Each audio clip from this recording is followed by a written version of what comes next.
AK41 news, आपका हक हमारा मकसद।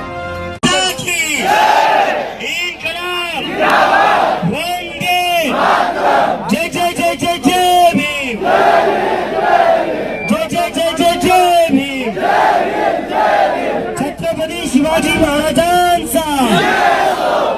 मित्रांनो, आज मला आपल्या देशात आपल्या घरी येऊन 1 महिना पूर्ण झालेला आहे।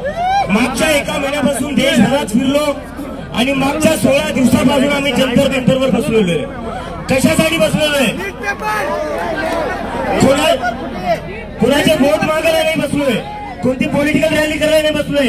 ज्या 20 पेक्षा जास्त मुलांनी आत्महत्या केली आहे त्या मुलांना न्याय भेटला पाहिजे याच्यासाठी बसलेलो आहे। आणि त्याच्या बदले आम्हाला काय भेटलं?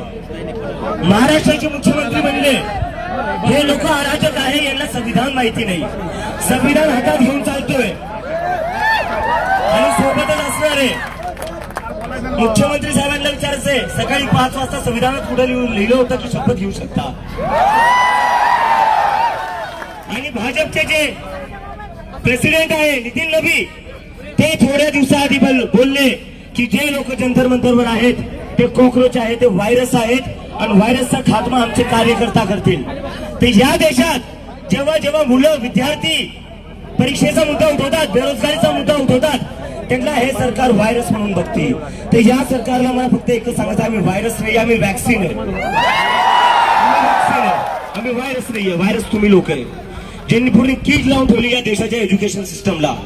धर्मेंद्र प्रधान ते थोड्या दिवसाआधी बोलले जे लोक जंतर मंतरवर बसलेले ते दहशतगर्द्यां, ते आतंकवाद्यांची बी टीम आहे। धर्मेंद्र प्रधानला मला म्हणायचंय आमच्यामुळं पेपर फुटी नाही झाली आहे, आमच्यामुळं कोणी जीव नाही दिलेला आहे, तुमच्यामुळं 20 पेक्षा जास्त मुलांनी जीव दिलेला आहे। तर जर आतंकवादी कोणी आहे तर धर्मेंद्र प्रधान आहे। तुमच्यामुळे लोकांचे जीव गेलेले आहेत। आणि मी आज सकाळी दिल्लीवर आलोय, आता लगेच हा कार्यक्रम झाला की मी दिल्लीला वापस चाललोय, कारण की हे आमचं जे दिल्लीतलं आंदोलन आहे ते धर्मेंद्र प्रधानचा राजीनामा झाल्याशिवाय आम्ही वापस घेणार नाही। आणि हे फक्त नीटसाठीच नाहीये, गैरसमज करून घेऊ नका, फक्त नीटसाठी नाही, नीटच्या मुलांची आत्महत्या झालेल्या आहे त्यामुळे आम्ही त्यांचा आवाज उठवतोय।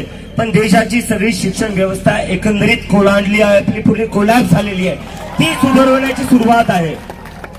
आणि सोनम वांगचुक सरांचा मी एक मेसेज घेऊन आलोय। सरांना काल मी सांगितलं होतं, काल मी माझ्या घरी चाललोय, छत्रपती संभाजीनगरला चाललोय, तर सर म्हणलेले चाललायस तर अजून लोकांना घेऊन घ्या। तर कोण कोण येणार आहे इथून? कोण जंतर मंतरला येणार आहे, दिल्लीला येणार आहे? आपण दरवेळेस असतो दिल्लीचेही तख्त राखतो महाराष्ट्र माझा, म्हणतो की म्हणतो। तर आता वेळ आलेली आहे, जंतर मंतरवर या देशाचा युवा, या देशाचा विद्यार्थी एकत्र येत आहे। तर आपल्या सगळ्यांची जबाबदारी आहे जंतर मंतरला यायचंय आणि आंदोलनाला अजून मजबूती द्यायची आहे। महाराष्ट्राच्या मुलांशिवाय आणि छत्रपती संभाजीनगर शिवाय हे आंदोलन पुढे जाणार नाही। तर माझी फक्त एकच विनंती आहे, सगळ्या लोकांनी इथून जितका वेळ का होत नाही तितक्या वेळेसाठी तुम्ही जंतर मंतरला यावं, तिथे थांबावं। देश बदलायचा आहे, आपला सिस्टम बदलायचा आहे आणि देश आणि सिस्टम फक्त या देशातला युवा बदलू शकतो। आणि आता थोड्या वेळ आधी मला 1-2 दिवसापासून, थोडा वेळ घेतो सर, 1 मिनिट फक्त, मागच्या काही दिवसांपासून बऱ्याच प्रश्न सारखा विचारला जातोय की तुम्ही 16 दिवसापासून जंतर मंतरवर बसलेले एवढ्या उन्हात, सोनम वांगचुक 9 दिवसापासून उपाशी आहे, सरकार तरी ऐकायला तयार नाहीये, प्रधानमंत्री तरी ऐकायला तयार नाही, तर तुम्ही काय, यावर तुमचं काय म्हणणं आहे?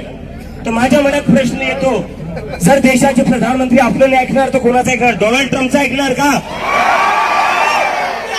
डोनाल्ड ट्रम्प म्हणतो रशियाचं तेल घेऊ नका, प्रधानमंत्री तयार होऊन जातात। डोनाल्ड ट्रम्प म्हणतो टॅरिफ शून्य करून टाका, प्रधानमंत्री तयार होऊन जातात। अरे आम्ही काय मागतोय? आम्ही फक्त धर्मेंद्र प्रधानचा राजीनामा मागतोय। जर तुम्ही रशिया युक्रेनचं युद्ध थांबवू शकतात तर पेपर फुटी काय थांबवू शकत तुम्ही?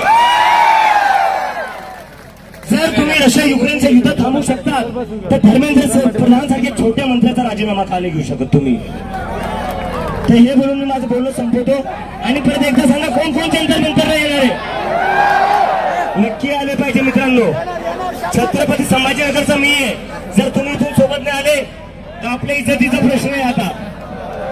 तर येसाल ना नक्की.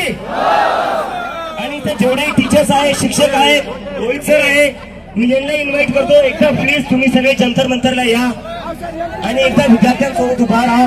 आणि मला खात्री आहे जेवढे इथं शिक्षक आहे, नेते आहेत, ते सगळे जंतर मंतरला नक्की येतील, कारण की विद्यार्थ्यांसोबत सगळ्यांनाच उभा राहिलं पाहिजे. आणि पेपर कुठलाही असो तो ऑफलाईनच झाला पाहिजे, ऑफलाईनच झाला पाहिजे. जर पेपर ऑफलाईन नाही झाला तर सरकारनं ऑफलाईन करून टाकू. शिंदे